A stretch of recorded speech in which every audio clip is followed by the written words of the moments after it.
Hi everybody, welcome to Bookworm's Corner of the Internet. Today, as is our new format, we are getting to our talking point straight away. Without wasting any more time, let's do it.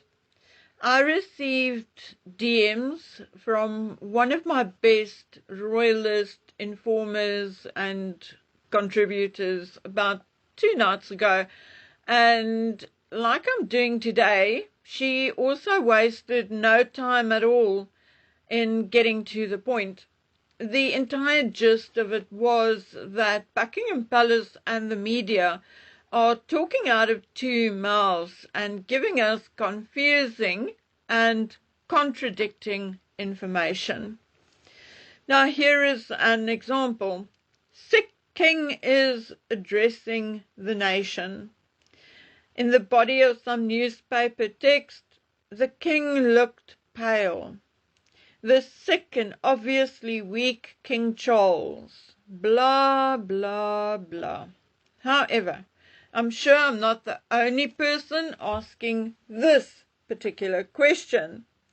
If the king is so ill and so sick, how can he possibly be traveling to the United States next week?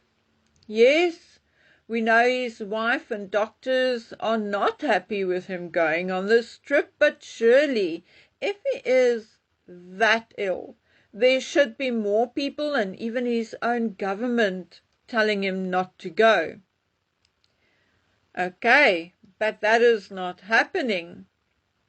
So why not ask Buckingham Palace directly what is going on? Buckingham Palace's official reply is that the king is stable and that the king and his physicians are comfortable with him making the trip. Okay, so my contributor was thoroughly confused. Not really, but let's say one can pretend to be and pretend to be stupid in order to obtain information. So again, sick king stops cancer treatment to go on state visit. Oh, for sake. The Royal Rota and some of the royal commentators on YouTube need effing brain transplants. Seriously. So I'm going to share some information with you, and all I ask is that you ask no questions and you will hear no lies. Okay? You know how that works. I just hope that the drama queen looking like a drama king with his fake indignation is indeed listening. Okay, so here is a breakdown of how Charles's medical treatment and travel logistics will likely be handled. We are talking standard protocol and not any unplanned surprises, okay? What the drama queens and kings are describing as stopping treatment is likely a planned medical pause, referred to in oncology as a drug holiday. It is very, please note, very common for doctors to adjust treatment schedules to allow patients to attend major life events or fulfill important responsibilities. And indeed, with Charles, it is no different. The goal of these pauses is to ensure that the patient is at their top energy levels and has a recovered immune system. In other words, their white blood cell count must be relatively high in order to handle the travel and public events. Now, the palace can PR the hell out of it and romanticize it all they want. But at the end of the day, the more intelligent, well, at least more intelligent than Torben Andre and Charles's other minions, will realize that it has to be a 100% clinical decision to minimize side effects of the drugs or whatever side effects there may be. Now, I'm told, as had many others, that Charles had stopped chemotherapy months ago. However, we've never really been told exactly what treatment Charles was on to begin with. We only assumed it was chemotherapy, but in reality it could have been immunotherapy or what is called targeted therapy. Having said that, it is possible and likely that Charles went through an intensive induction phase where they threw everything they had at those cancer cells, and that he is now in a maintenance phase, also completely normal and very, very likely. This maintenance phase is far less aggressive and more manageable.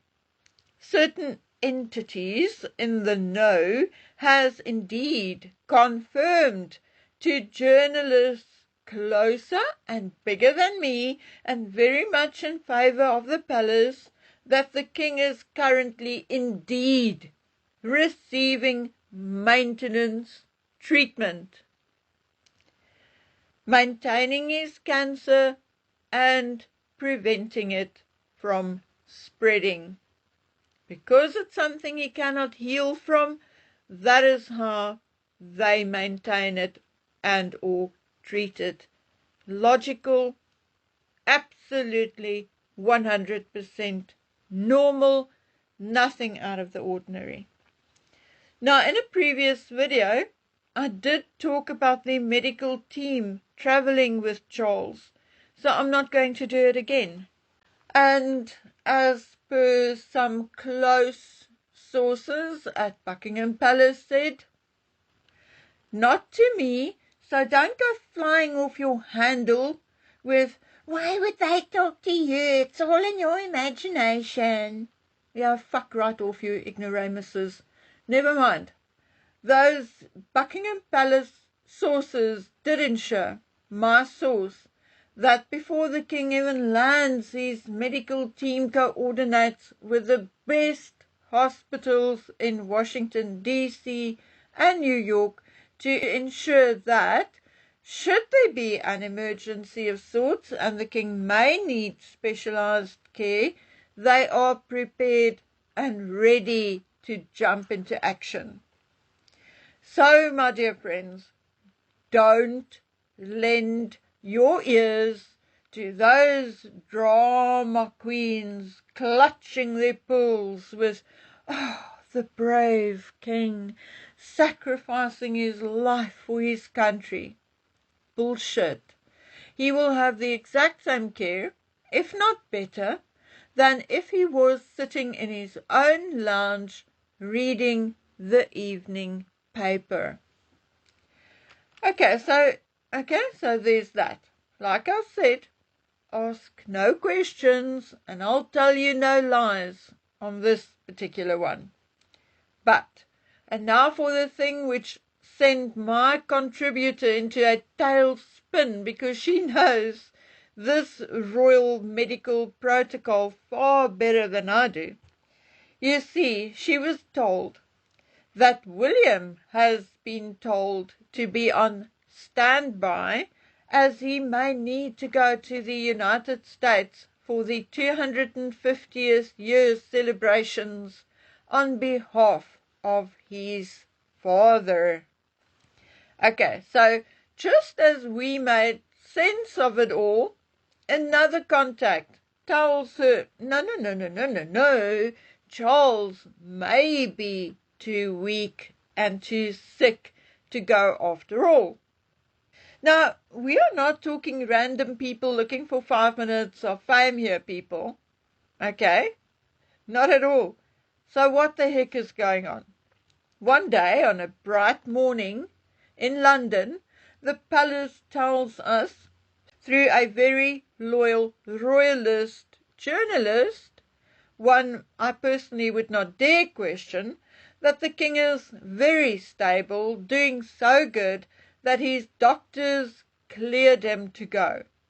And by the afternoon, the same office, different person, but same office, says, "Oh, no, no, no, he may, after all, be too sick to go. If so, William will fly out and fulfill his father's duties and go read his speech to Congress." Hey, guys, which is it? And why are the briefings the opposite, mere hours apart, particularly after the king and the White House said that he will be going? Even his parliament announced that he is going. So come on, what the heck? Now, I must admit that we were wondering whether Buckingham Palace has idiots wandering around, some dopes pretending to know the ropes. But then my friend said, whoa, wait. What if this is all part of Operation Thaw?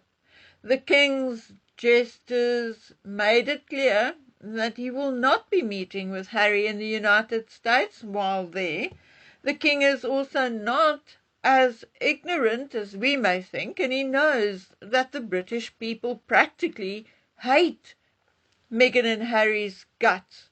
And he knows that regardless of people like me, who credit myself with having half a brain, that others will indeed howl to the moon, shout and curse, should he just willy-nilly have Harry over to the United Kingdom. And he is facing another dilemma. How does he separate Harry from the disaster tourist ambulance chasing Meghan Markle? Well, my friend came up with this. What if all of this is set up to follow a preordained plan? What if we are told, oh, all is okay, the king is healthy enough to travel, which I think he likely is, but then they allow this single voice to pipe up and say, oh no, the king is actually very ill. And they are allowing this in order to create confusion and create the impression that the king is sacrificing his life, gambling with his life in order to go to the United States. What a wonderful king! Hallelujah, all hail to the king. You're right.